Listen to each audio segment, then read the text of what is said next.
지난 주일은 성령 강림절이었습니다. 성령 강림절은 성탄절, 부활절과 더불어 기독교의 3대 명절을 형성하고 있는 절기입니다. 예수님께서 탄생하신 성탄절과 예수님께서 사망 권세를 이기시고 다시 사신 부활절이 중요한 절기이듯이 성령이 강림한 성령 강림절도 중요한 절기입니다.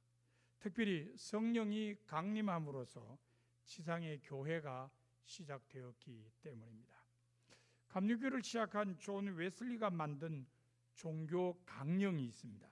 모두 25개 항으로 되어 있는 감리교 신앙의 표준입니다.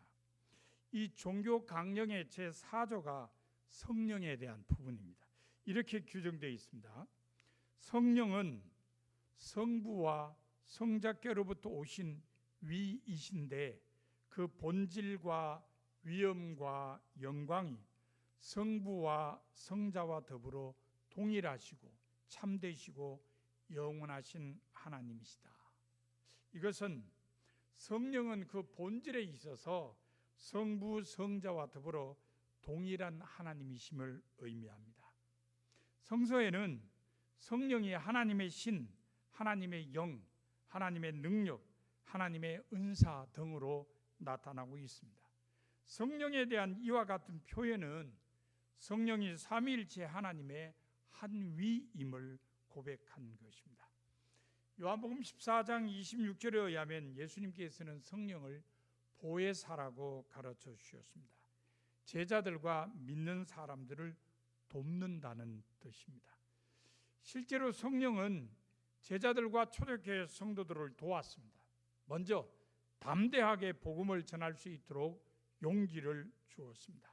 그래서 다락방에 숨어있던 제자들과 초대교회 성도가 순교를 각오하고 전도도 할 수 있었습니다. 성령은 또한 지혜로움도 주셨습니다.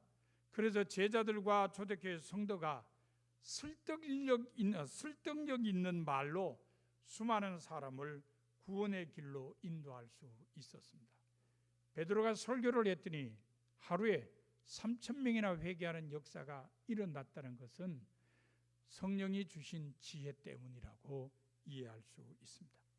성령은 또한 능력을 행할 수 있도록 해 주었습니다. 그래서 제자들과 초대교회 성도가 병 고침을 비롯한 이적을 통해 하나님의 나라를 전파할 수 있었습니다. 이와 더불어서 성령은 제자들 앞에 놓인 장벽을 허물어 줌으로써 제자들을 도왔습니다. 이것은 오늘 본문을 비롯한 사도행전에 잘 나타나 있습니다. 제자들을 위하여 성령이 허문 첫 번째 장벽은 언어의 장벽이었습니다. 오늘 본문이 이것을 잘 말해줍니다. 본문에 의하면 예수님께서 성천하신 후부터 오순절이 될 때까지 제자들은 마가 요한의 다락방에서 기도에 힘썼습니다. 그런데 오순절날 갑자기 하늘로부터 급하고 강한 바람 같은 소리가 있어 제자들이 앉은 온 집에 가득했습니다. 그리고 불의 혀처럼 갈라지는 것들이 나타나더니 각 사람 위에 내려 앉았습니다.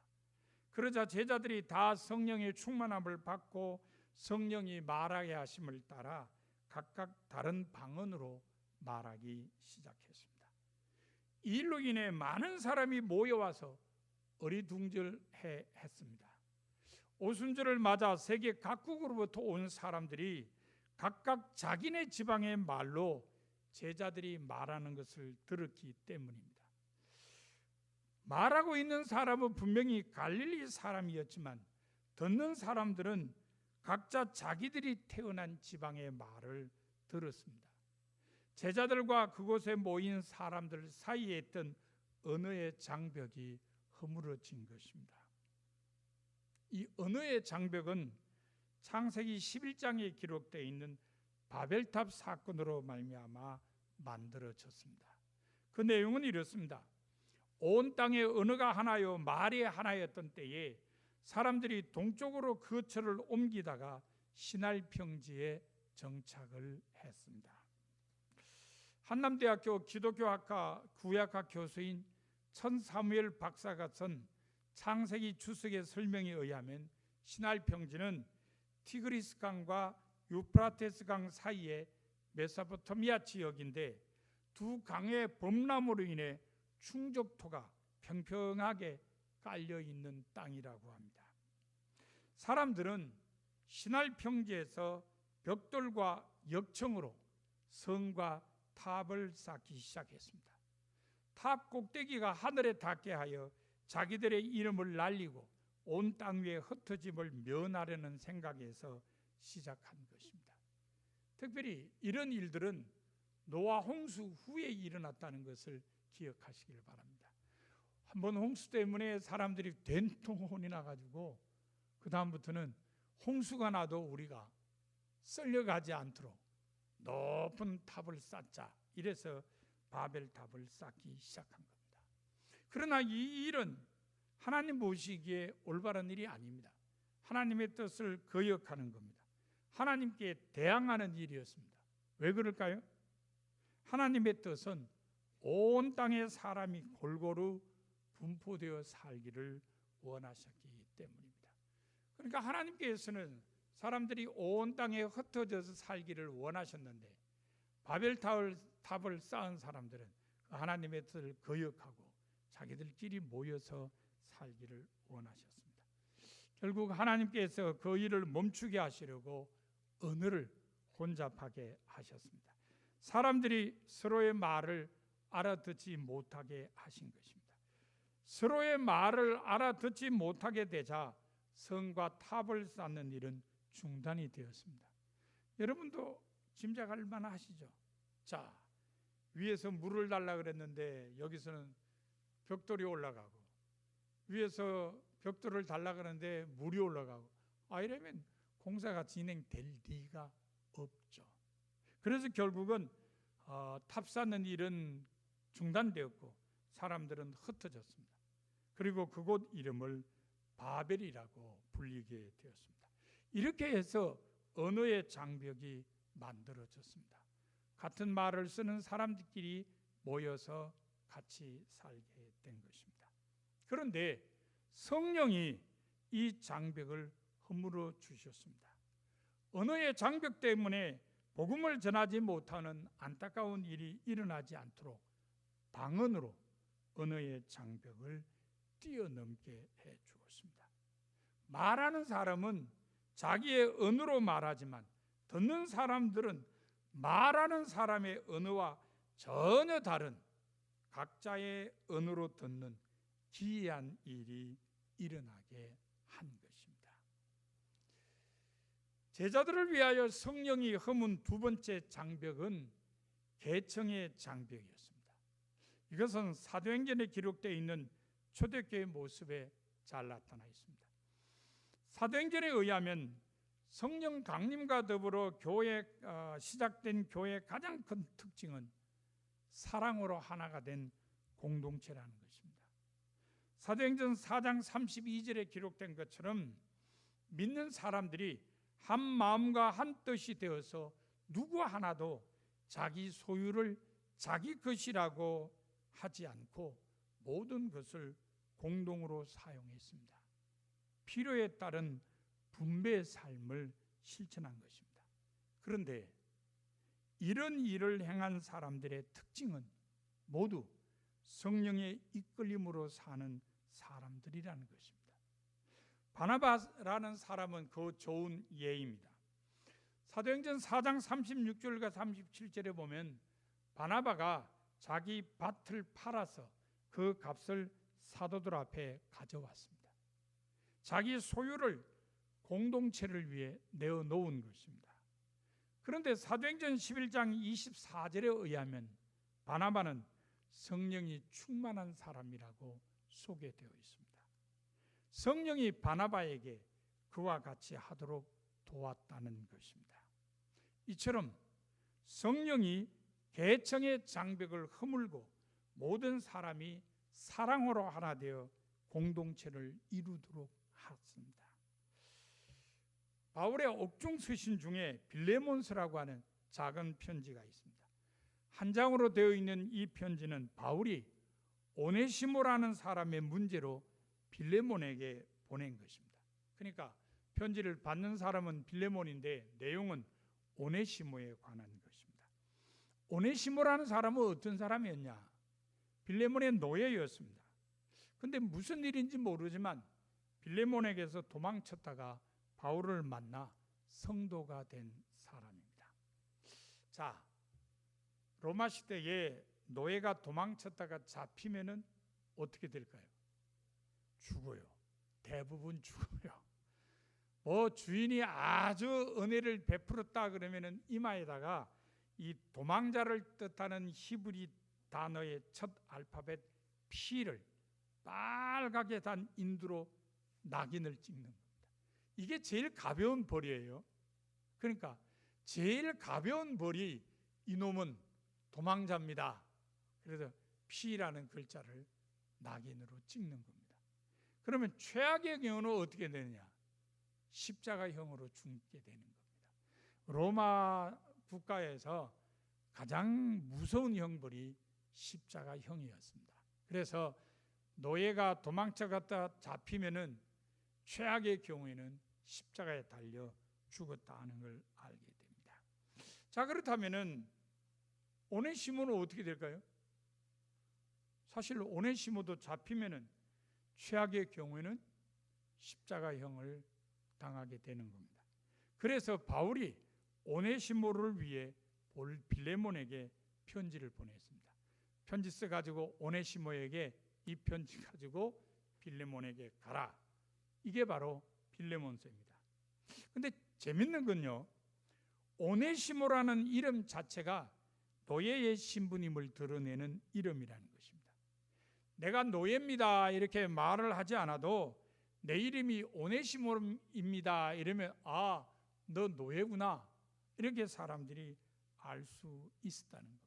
그러니까 내 이름이 오네시모라고 말한다는 것은 나는 노예입니다 이렇게 말하는 것과 같았다는 겁니다. 그런데 정말 놀라운 것은요, 초대교회 지도자들 중에 특별히 감독들 중에 최고의 지도자가 감독이죠. 감독들 중에 오네시모라는 이름을 가진 사람이 여럿 있었다는 겁니다. 여러분, 이 참 놀라운 일 아닙니까? 초대교회가 비록 노예 출신이라 하더라도 교회 지도자가 될 수 있도록 했다는 것을 의미합니다. 앞서 말씀드린 대로 오네시모는 노예라는 뜻의 이름입니다. 그런데 초대교회는 그 노예 출신의 감독들을 두었다는 겁니다. 교회를 시작하게 하신 성령이 계층의 장벽을 허물어 준 것입니다. 지금 종로 2가에 가면은 관철동이라는 데가 있습니다. 이 관철동 일대가 조선시대에는 백정들이 사는 마을이었습니다. 마을 이름은 관작골이라고 했습니다. 이 관작골에 박성춘이라는 백정이 살고 있었습니다. 박성춘은 백정으로 태어나 사람 대접받지 못하고 사는 게 한이 되어서 자기 아들만은 어떻게 해야 되든지 가르쳐야 되겠다는 생각을 가졌습니다. 그런데 들리는 소리에 의하니까 옆 동네인 곤당골에 이 예수교 학당이 있어서 아이들을 공짜로 가르친다는 얘기가 들려왔습니다. 그래서 박성춘은 자기 아들을 바로 예수교 학당에 공부를 시키러 보냈습니다. 그런데 어느 날 박성춘이 돌림병에 걸려서 죽을 위기에 처했습니다.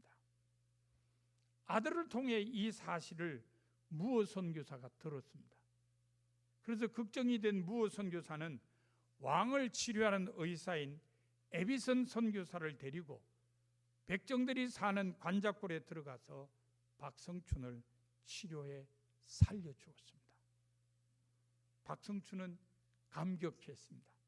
세상에 백정 마을에 왕을 치료하는 의사를 데리고 와서 치료해 주었으니까 이건 감격이었습니다.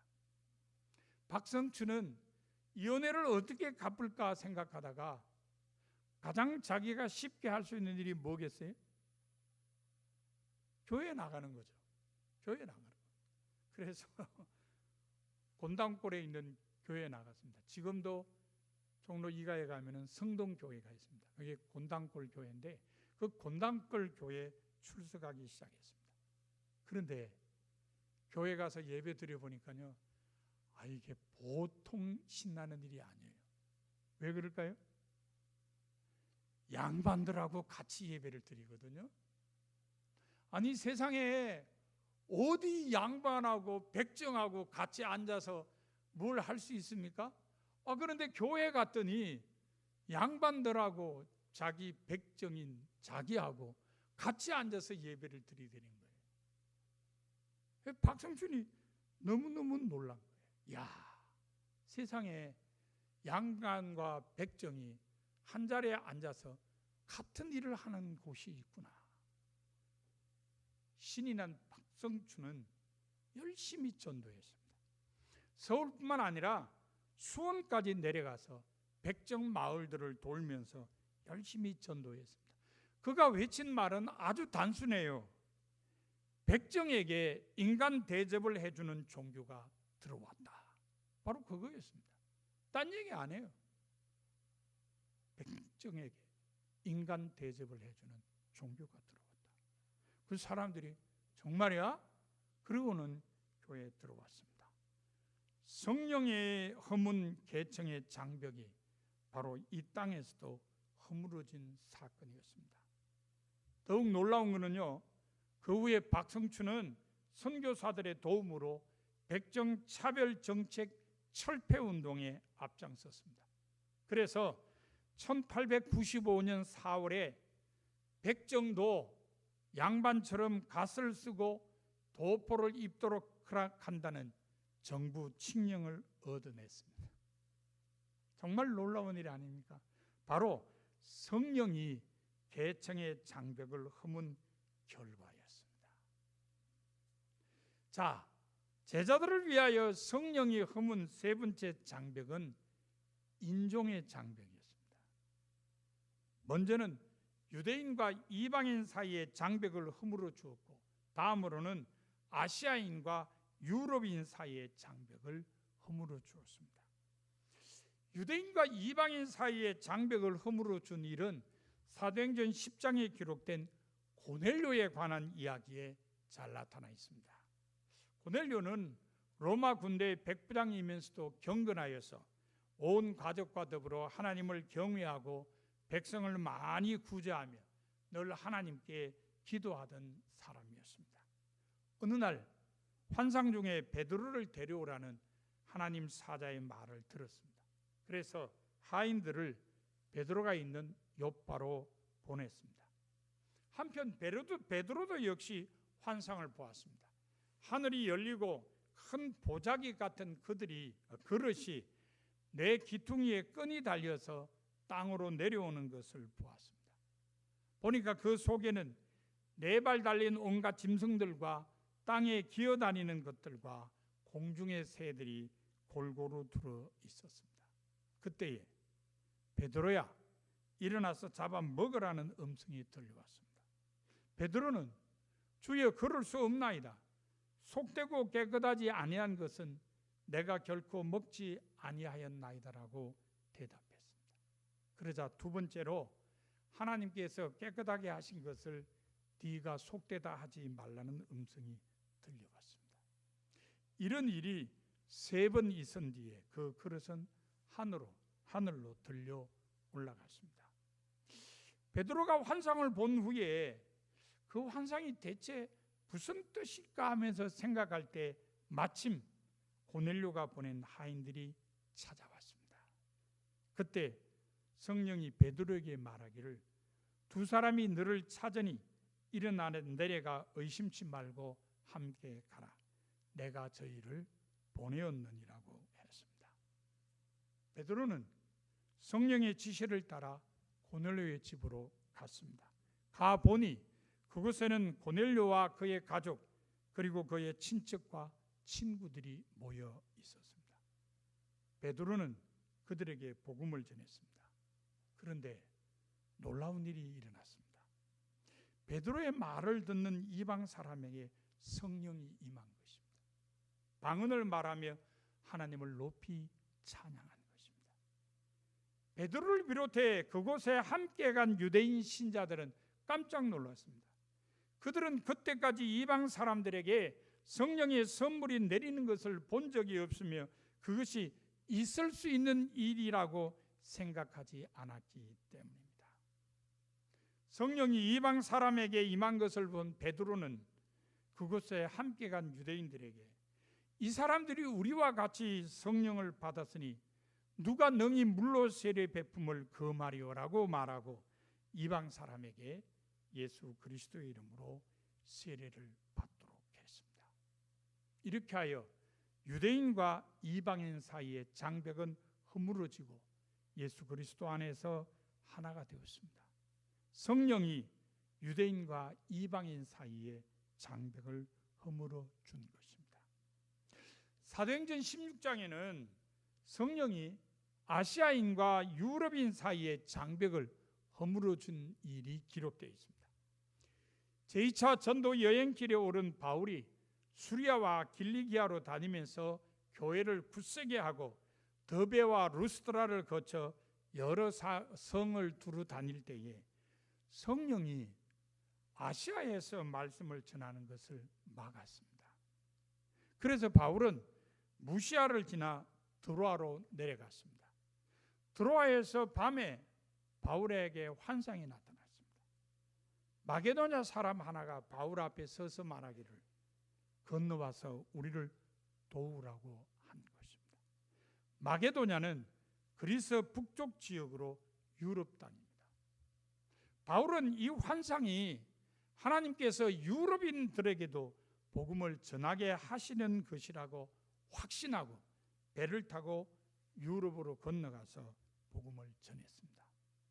이렇게 하여 아시아인과 마찬가지로 유럽인들도 복음으로 구원의 반열에 설 수 있게 되었습니다. 성령이 아시아인과 유럽인 사이의 장벽을 허물어 준 것입니다. 유대인과 이방인 사이의 장벽, 아시아인과 유럽인 사이의 장벽, 성령이 허물어 주었습니다. 이것은 바로 인종의 장벽을 성령이 허물어 주었음을 뜻하는 것입니다. 이처럼 성령은 장벽을 허물어 주었습니다. 첫째는 언어의 장벽을 허물어 주었고, 둘째는 계층의 장벽을 허물어 주었으며, 셋째는 인종의 장벽도 허물어 주었습니다. 그래서 교회로 하여금 언제 어디 있든지 누구와도 하나가 될 수 있도록 도왔습니다. 그러나 오늘날 우리 사회는 이러한 성령의 뜻과는 반대로 계속 장벽을 높이 쌓아가는 일이 많아지고 있습니다. 지역 간의 갈등이나 계층 간의 갈등은 오래전부터 문제로 지적되어 왔습니다. 그런데 최근에는 세대 간의 갈등과 보수와 진보 간의 이념 갈등도 심각해지고 있습니다. 이러한 때에 그리스도인들이 해야 할 일은 무엇이겠습니까? 바로 성령의 뜻을 따라 모든 장벽을 허물고 하나가 되도록 하는 것입니다. 그것이 지금 이 땅에 살고 있는 그리스도인들에게 성령을 통해 주어진 사명입니다. 하지만 유감스럽게도 성령의 뜻을 따라 모든 장벽을 허물고 하나가 되도록 해야 할 사람들이 모이는 교회 안에서도 때때로 장벽이 있음을 보게 됩니다. 정말 안타깝기 짝이 없는 일입니다. 사회 속에 있는 장벽을 허물어 주기 위해서는 먼저 교회 안에 있는 장벽을 허물어야 합니다. 바로 우리 안에 있는 장벽을 허물어야 다른 사람들 사이에 있는 장벽을 허물어 줄 수 있다는 것입니다. 그러면 어떻게 해야 모든 장벽을 허물고 하나 되게 할 수 있을까요? 그 해답은 사랑입니다. 로마서 5장 5절에 기록된 바울의 말처럼 우리에게 주신 성령으로 말미암아 하나님의 사랑이 우리 마음에 부은 바 되어야 합니다. 고린도전서 12장과 13장에 의하면 사랑은 성령의 은사 중에서 가장 큰 은사입니다. 성령이 주시는 가장 큰 은사인 이 사랑이 모든 장벽을 허물고 하나가 되도록 합니다. 그러므로 성령의 도우심으로 사랑이 우리 마음에 부어지도록 간구해야 합니다. 사랑하는 성도 여러분, 여러분은 모든 장벽을 허물고 하나가 되도록 하는 성령의 뜻을 따르고 있습니까? 혹시 성령이 허문 장벽을 다시 세우고 있지는 않습니까? 하나님께서는 여러분이 성령의 뜻을 따라 장벽을 허물고 하나 되게 하는 성도가 되기를 원하십니다. 그러므로 여러분 모두 성령의 도우심으로 사랑으로 모든 장벽을 허물어 하나 되는 일에 앞장섬으로써 성령의 뜻을 이루는 성도가 다 되시기를